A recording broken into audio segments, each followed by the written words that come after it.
Moving along, when we talk about what type of enterprise can I add, we've already talked about product. If it's a commodity, then you need to think about how can you be the low-cost producer, because you don't dictate the price. Your product is not differentiated from others. If it's can you be profitable at current market prices is what you need to think about when you're evaluating, should I produce calves, should I produce wheat, cotton, corn, whatever it is. If you grow a specialty or niche product, then number one, you got to think about where is the market for this product. If it's a specialty or niche product, you're not going to be able to go and just drop it off and collect a check. You're going to have to develop your own market, either direct or in working with other producers through a co-op. Again, we said you have to spend an equal amount of time concentrating on the marketing as you do the actual production. Higher profit margin, but also a lot more work. Service enterprises. What skills do you possess that are actually marketable, that you're willing to share and sell? A lot of people have a lot of skills and expertise and talent that can be incorporated and sold in an ag business. And it's basically value added. What value added services can you provide? Experiential, and by that, what activities or experiences might you be able to provide on your operation that others would enjoy and be willing to pay for? Who's interested in paying for that activity? And in a lot of cases, we can look and see what other people are doing either in different regions of the state and maybe copy or mimic those things when we think about offering them. Another resource that I wanted to make sure you were aware of, Pennsylvania, Penn State has done an excellent job of providing a whole long list of different ag enterprises and fact sheets on those that include everything from how to produce the actual product and what type of infrastructure you need to sample budgets and sample profit loss statements for those. I put this in here because I wouldn't take a look at the different alternatives there if you're brainstorming. They have fact sheets on everything from, you see, dairy heifer production and meat goat production, but they actually have an earthworm budget up. I mean, they have a very extensive list of some traditional and non-traditional ag enterprises that will help you along in your information search. Developing a plan, this is no different than any other business. These are the steps you would take in terms of putting together a business plan. You inventory your marketable resources, look at your alternatives, you visit existing businesses and see how they're doing things and what you can and can't do. Where's your target market and audience? Do a budget, partner with other entities in your local community. You don't have to own something to market it, and we see that in experiential marketing a lot. Other resources, my counterpart, and this is my counterpart up in Vernon, we worked together a long time ago on a Tomorrow's Top Ag Producer program. If you go to his website, there's a link there at the top that says Developing Business Plans. If you click on that, there is a fill-in-the-blank worksheet and a publication to accompany every component of a business plan, what it should include, what it should look like, and that's a very good resource for someone starting out. If nothing else, it serves as a checklist to make sure you've taken into account and considered all different aspects of a new ag enterprise or especially a new business. And this brings us to the new business, new age rural business opportunities. It's not just product or service anymore. There's a lot of different facets of agriculture that can be sold, marketed, and incorporated into an operation. New marketing and distribution, recreation and tourism, leases, contracts, education, value added. All of these things are aspects that are currently being used by our ag producers of today. And I put this up here because I think it's important. You do not have to be the first one in to be profitable. A lot of times learning from others' successes and learning from others' mistakes is a very, very valuable exercise. You don't have to be the first one in, you just have to be successful at it. So I put the first worm, the first early bird doesn't get the worm, it's the second mouse that gets the cheese, because the first mouse didn't necessarily work out too well for her. Use that as you look around and see what other people are doing. We go to experiential agriculture and tourism, and I put this quote up here because experiences are something that's a little hard to explain and define. The chairman of Revlon says, in the factory we make cosmetics, but in the store we sell hope.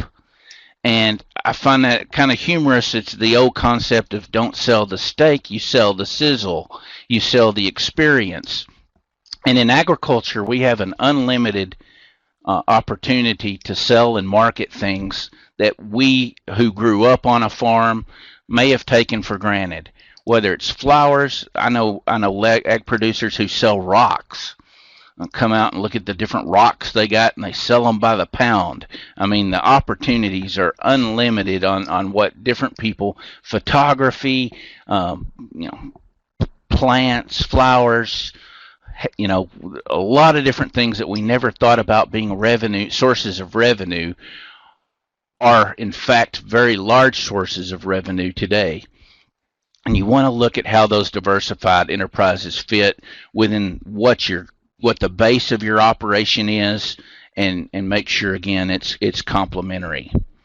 And these are some examples of different things in experiential agriculture that people are selling, recreational opportunities on their land. And you'll notice in a lot of these cases they don't take anything off of the land. They're not consumptive.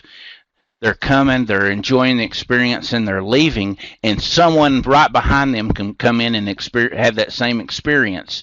And so it's not something that we only have once and we sell it and it's gone. A lot of these different activities are things that are perpetual and have a very minor influence or competition with our other activities. I put this hunting slide up here because it highlights to me what we're really selling. And if you think about selling hunts or selling hunting opportunities, a lot of people would think that's the product. And I would argue that that is not the product.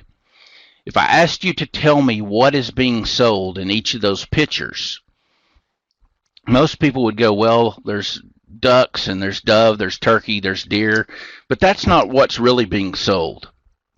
What's really being sold at each of these enterprises is the expression on the faces of the people. That experience is what they take away, and that experience is what's being sold.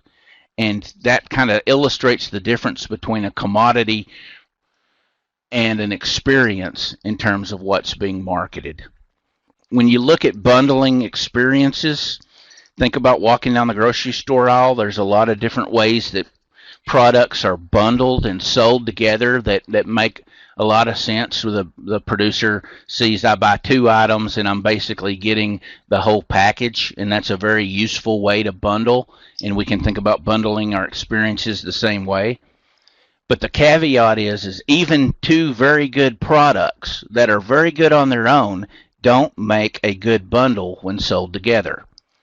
There's a reason why you hardly ever see these 2 packages products sold and shrink wrapped together and sold. Just nobody wants to have both of those at the same time, and certainly not use those together. So think about what's proper and improper in terms of bundling as you look at how to package your experiences together. There's a number of examples out there, and I just pulled these. More Farms, there's a website there. If you look at that model of new age ag enterprises, More Farms can click the list on about 5 of those 8 circles. They offer tours, crop maze, you see there, pick your own pumpkin patch. They bring kids out. for education. So they're doing a lot of things other than just a traditional ag commodity. Now, what that means is they have to be willing to have people out on their place. They have to enjoy interacting with people, and not all ag producers do that. So again, you have to know what your own strengths and weaknesses are. And there's another example. We see lavender producers, lavender farms. They produce lavender. Then they do a lot of value added to sell oils and soaps, lotions and seeds, things like that. That type of operation clicks off 6 of those 8 circles.